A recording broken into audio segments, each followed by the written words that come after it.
Amen. So, beloved, I'm going to ask this morning that you read with me. And this is written in Hebrew 10, verse 5. And it's where Paul speaks and he leaves this for the Hebrews.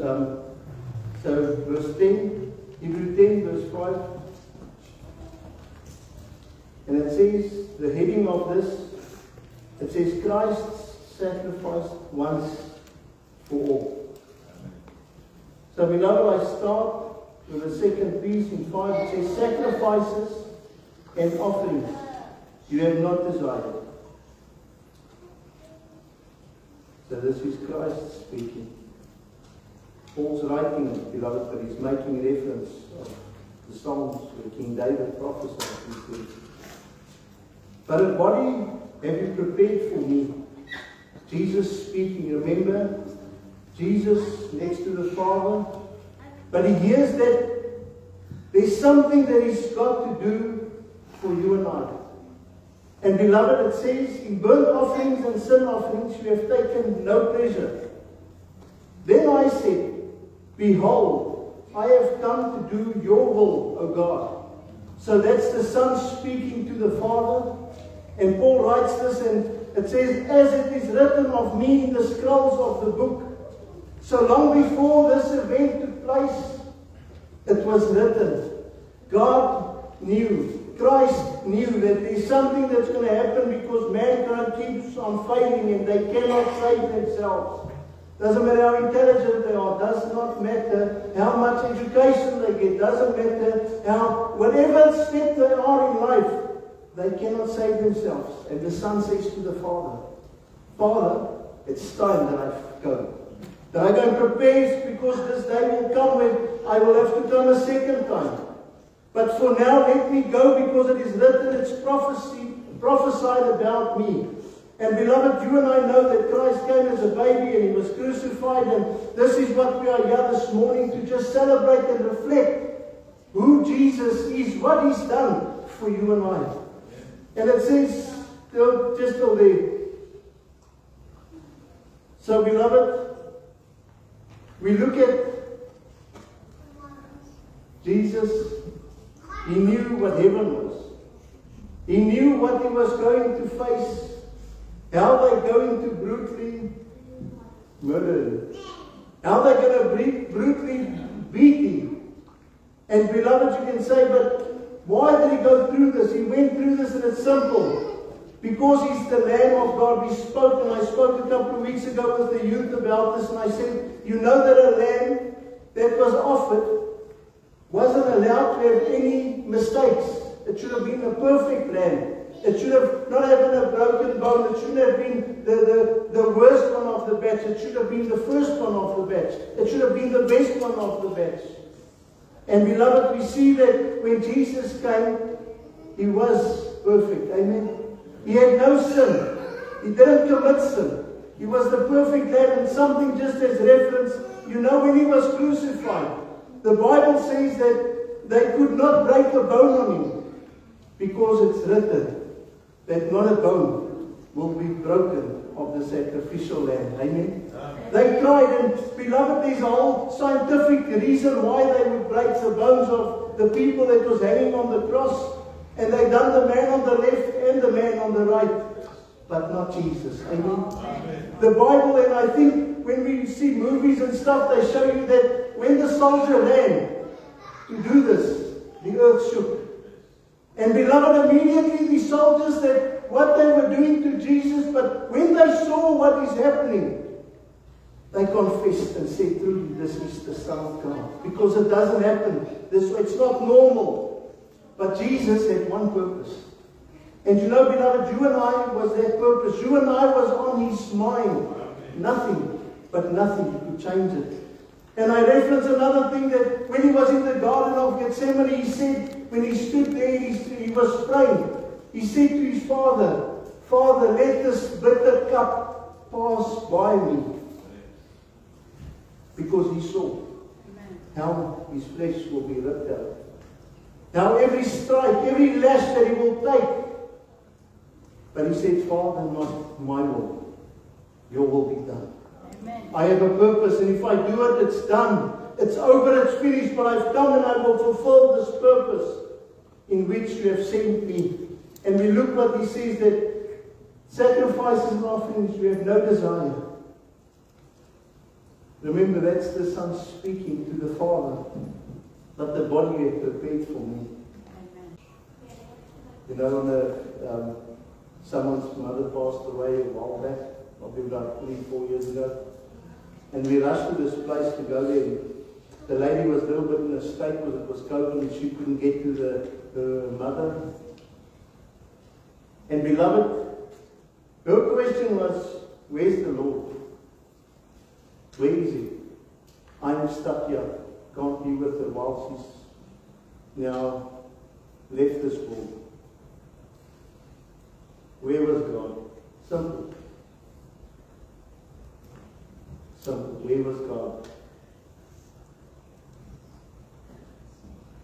Where was God when bad things happened to people? Where's God? How often does people ask that question? These bad things happened to me. Where was God? Where is God in these bad things? Beloved, maybe even this morning you can say, in my life there was times where I felt, where was God? My message is not about where was God, but I just want to remind you where God was. He was exactly on the same place. The day when his Son was crucified, he was on the same place. He was on the same place. So when you go through things, beloved, and you say, but Jesus came so that I can have life and have it in abundance. But where's God? Maybe bad things is happening to me. Maybe I'm going through this panic or something. Where's God? Beloved, let this morning be a reminder for you that God never left. God was on the same place where he was when his Son was brutally crucified for you and I. Never changed. He could have stopped it like that. But he knew we are condemned until my Son has paid the full price. Beloved, I don't just want to stop there, but I want to ask that this morning you will read with me or listen as I read this for us. And it's found this morning in Ezekiel 16:6-14. And it says, when I passed by, so this is God speaking, and you were in your blood, I said to you in your blood, live. I said to you in your blood, live. I made you flourish like the plant of the field, and you grew up and became tall and arrived at full adornment. Your breasts were formed and your hair had grown, yet you were naked and bare. Beloved, we all need a Savior. If you've accepted him in your life, praise the Lord. This is a reminder this morning that when you were lost, nothing in the world could save you. I go further, verse 8, it says, when I passed through again, I saw you. Behold, you were at the age of love, and I spread the corner of my garment over you and covered your nakedness. I made my vow to you and entered into you a covenant with you, declares the Lord God, and you became mine. Amen. The day you said, Jesus, I need you, Jesus, or Lord, I cannot do this. So many people will say to me, and I thought, well, if God is real, God, show me something. And God folded him with love, with compassion. God opened a door, and he saw that while God is real, and he gave his life to God. But the Bible says that you were in your blood, laying, rolling, you were lost, you were nothing. But God came and he put his garment over you, and he drew you in. And look what it says, verse 9, it says, then I bathed you with water and washed off your blood from you and anointed you with oil. I clothed you always with embroidered clothes and shod you with fine leather. I wrapped you in fine linen and covered you with silk. I adorned you with ornaments and put bracelets on your wrist and a chain on your neck, and I put a ring on your nose, and rings in your ears, and a beautiful crown on your head. Beloved, God walks with you. And you know, He meets you at a place where you just, beloved, you're down to nothing. And then He starts building on you. And He saves you. And He wipes you clean. And He anoints you with oil. And He puts clothes on you. And you start growing up. And beloved, you go through life knowing that you are blessed. Not because you are good, beloved, but because God the Father had saved you. God the Father sent His Son and said, there's one. Let's draw Him in. Amen. And you go through life, beloved. And it says in verse 13, then you were adorned with gold and silver, and your clothing with fine linen and silk and embroidered clothing. You ate fine flour and honey and oil. You grew exceedingly beautiful and advanced to royalty. And your renown went forth amongst the nations because of your beauty. For it was perfect through the splendor that I bestowed on you, declares the Lord. So, beloved, God says that you were nothing. You were waiting in your blood. But I came past you. There's no chain that's too strong for me to break. Because my blood makes the enemy tremble. When he sees the blood, the Passover festival, when the angel of death comes, he will see the blood. But when he sees the blood, he knows he cannot enter into it. So you are covered by the blood of Jesus. Amen. And when the enemy sees it, he stands back and says, whoa, let me go next door. Amen. And maybe next door it's your brother that's also in Christ, and he sees it and he says, let me go next door. Till he finds the place that hasn't surrendered their life to Jesus. But beloved, you and I can rest assured this morning that when the Passover was there, nothing could penetrate through the blood of the Lamb. And nothing this morning can penetrate through the blood of Jesus that's been shed for you and me so many years ago. And I want to make this statement this morning that says that the blood of Jesus has never ever in 2,000 plus years lost its power. Revelations, they write about it, they say, through the blood of the Lamb, you will have victory. The enemy will flee through the blood of Jesus. When he sees it, he knows. Hands off, because that's a child of a living God. That's a child of the Father. That's a child of Jesus. He's led and filled with the Spirit of God. And I cannot destroy him. Forever we have victory in the name of Jesus through His blood that's been shed for you and me, beloved. And let us be a reminder this morning that Jesus' blood has never ever in all time and time to come has never ever lost its power. And there is blood, there is power in the name of Jesus. There is power in the blood of Jesus. The redemption blood of the Lord and Savior. Hallelujah. Beloved, aren't you excited this morning? I know 2,000 years ago they were in mourning when the Savior had passed away. He had died. He has abandoned us. But what they did not understand, that nothing can kill the blood of Jesus. Nothing can kill the Son. But instead He went and He went into the grave. And 3 days later when He arose, He came with all His might and His power. Because, beloved, He had one mission. And that mission this morning, that mission 2,000 years ago, that mission until He comes was to set the captives free. You and I that was once lost are found this morning. We are just a reminder that we have been bought with a price. And that's the ultimate price, the ultimate perfect Lamb. The price that there's nothing in the world that is as precious as the price, the blood of Jesus. Amen. Beloved, I don't want to stop there, but just think of that. When you were in your blood, wailing, filthy, a ragged man, ragged woman, Jesus came, looked at you, and He said, "Love, my child is in a problem. Get up. Get up." Death could not hold him. The enemy could not beat you. Yes. He put some scuff marks on him, but praise the Lord. Never did Jesus say, "I give you a bed of roses." But He said, "I will take you over.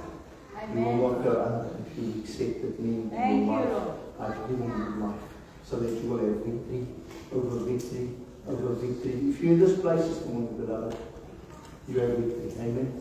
Amen. Amen. And even if your week was rough, you still have victory. Because you might lose for a moment on a Tuesday or a Wednesday.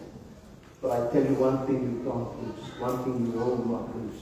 One thing we collectively will not lose. We might lose one or two battles as we journey through this life. But we're not going to lose the war. Amen. Because Jesus is the one that's ahead of us. Jesus goes in. Beloved, whatever happens in those days or in the time to come, we're not going to lose the war. You know why that is, beloved? Because of the blood of Jesus. Amen. Thank you, Lord. Do not lose the war. Thank you. I'm going to ask this morning, beloved. You saw young lost that you read with me. Isaiah 27. Verse 13. Verse 12.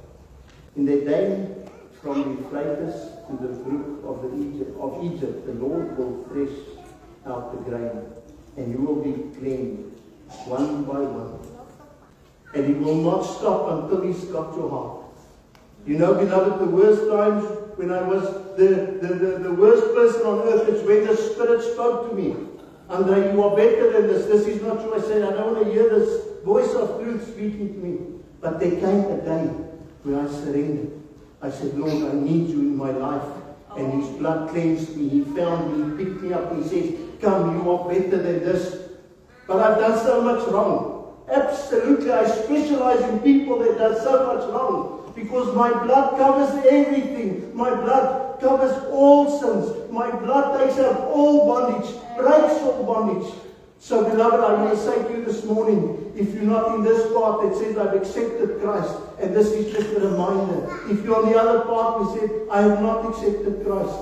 I want to tell you this morning, God will not leave you alone. He will knock, and He will knock, and He will knock more. And even if you do worse things, He will come and He'll knock more. Because He had one purpose, and that's to save you and I, beloved. And this morning, most of us, or maybe all of us, are in this place and we are saved. But beloved, for those that is not saved, doesn't matter where you are, Jesus wants to save you. You can run and run and run and run, but the Spirit of truth will knock and knock until you open, so that He can have a feast with you.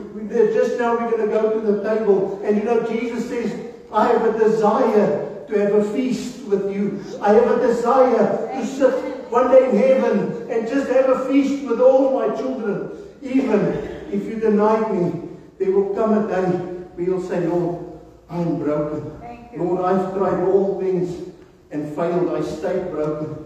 But when I gave you my life, Lord, you changed it. You made it into something beautiful. You made it into something, Lord, that's a living testimony for others to see. Jesus saves today as much as He saved 2,000 years ago. Jesus heals as much today as He healed 2,000 years ago. Nothing has changed by the Son, because the Son cannot change, because God, when He says it, He will do it, because that is who He is. Part of the Godhead, the Father, the Son, and the Holy Ghost.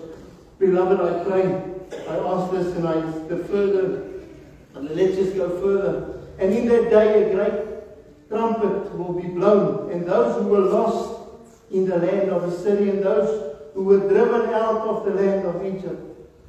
So, beloved, those that is lost, those that was lost. So for those that was lost and has accepted Christ, may today be a reminder that the blood has set you free, and no evil can hold you down. You might lose for a day, but the war you're not going to lose, because you will be with the Master. But if you're on the other side and have not committed your life to Jesus, it says on that day, out of the land of Egypt will come and worship the Lord on the holy mountain. Trumpets will be blown to those who were lost. So this morning, beloved, and I advise you, and I say that this morning, if you haven't accepted Jesus into your life, it's the best way to live your life. Amen. Absolutely. Amen. There's nothing more satisfying. There's nothing more better. Yes, the enemy preaches to you. And he will say, is it worth it? Absolutely, enemy. Today I might be down, but tomorrow I will be up. Today, the enemy, you might have preached a little bit to me, but it's over. Because I'm reminded that the blood of Jesus avails for me. The blood of Jesus cleanses me. The blood of Jesus takes me out of bondage. Takes me out of, depression. Amen. They say, don't say that too much about depression, but beloved, it's the enemy or it's the Lord. Amen. Amen. And the Lord does not do that. But instead says, my son, my daughter, come on. I want to show you new things. I want to show you great things. You know your life, whatever you've tried, if it's failed, come to me. Come. I've got so much love. I've got so much to give. I've got so much to offer. And this morning I want to give it to you. So beloved, it's not just a message for those that saved, but even the unsaved. I'm going to ask that, and before we go to the table of the Lord, we're still busy with this, but I want to ask that you page with me to Corinthians, and I just want to show you what Paul writes. Are you excited, church? Amen. I know Pastor Rita is excited. Praise the Lord. Are you excited, church? Yes. Because we are reminded of Him. And I'm not just reminding you, but I'm being reminded of the blood of Jesus. What He's done for us.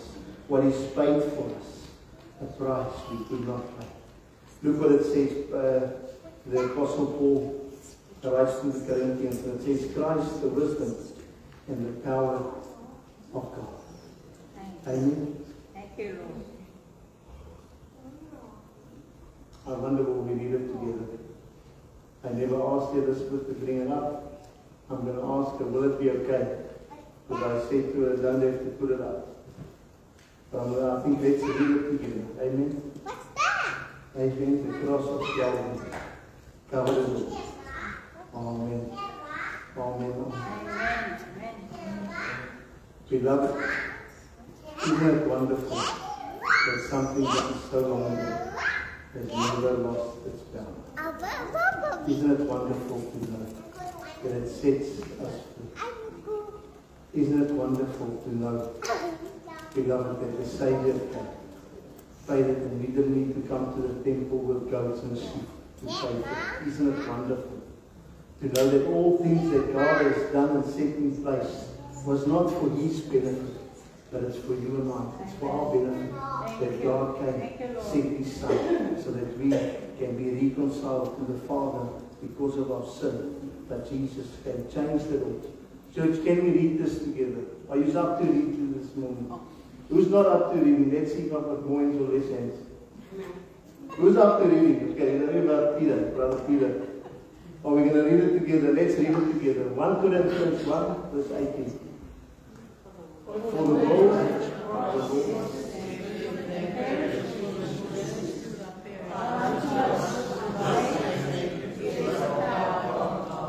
Amen. So beloved, let it be a reminder. If you forget everything that I said this morning, remember that. 1 Corinthians 18, for the word of the sign of the cross is to them that perishes foolishness. But unto us who are saved, it is the power of God.